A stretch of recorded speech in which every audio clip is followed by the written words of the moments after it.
Now next is OTBA, open text based assessment. Open text based assessment में teachers, जैसा कि हम जानते हैं कि CBSE कुछ स्टडी मटेरियल भेजता है, 2-3 महीने पहले भेजता है स्टडी मटेरियल। 9th क्लास में 11th क्लास में मैंडेटरी होता है, तो study material general case study होता है। इसके अलावा कभी कभी diagram, picture, pictorial methods, graph, कुछ भी हो सकता है।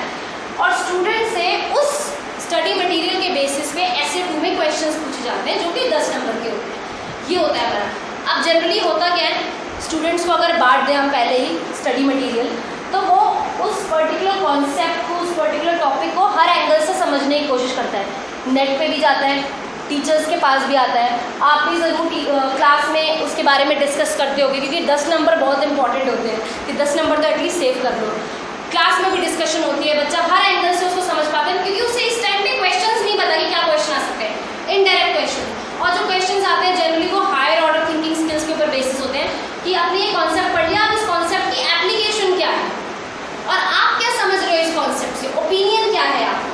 वहाँ पे स्टूडेंट को असेस किया जाता है कि क्या वो उस कॉन्सेप्ट को ठीक तरीके से समझ पा रहा है या नहीं समझ पा रहा है। तो higher order thinking skill, student की क्रिएटिव थिंकिंग, क्रिटिकल थिंकिंग, उसको उभारने के लिए, क्रिएटिविटी को उभारने के लिए, सेल्फ डायरेक्शन को उभारने के लिए OTBA इंट्रोड्यूस किया हुआ।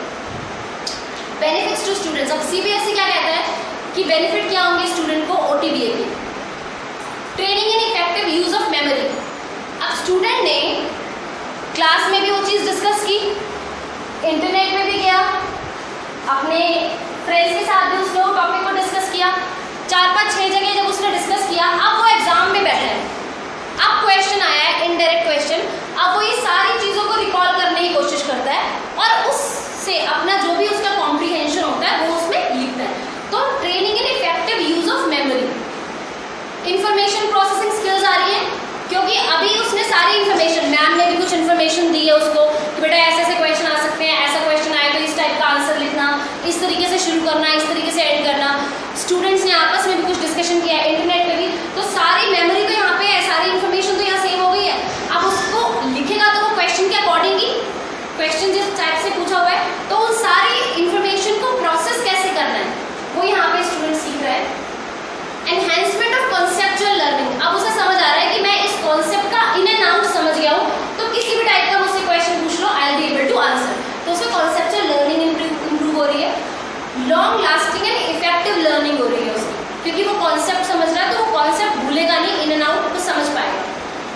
और beginning of an exciting intellectual adventure. अब स्टूडेंट कॉन्सेप्चुअल लर्निंग कर रहा है तो उसे उसकी इंपॉर्टेंस भी समझ आ रही है, तो वो जब भी, हम यही उम्मीद करते हैं कि जब भी वो नया कुछ सीखेगा तो उसी कॉन्सेप्ट को समझने की कोशिश करेगा, तो एक इंटेलेक्चुअल लर्निंग उसकी जर्नी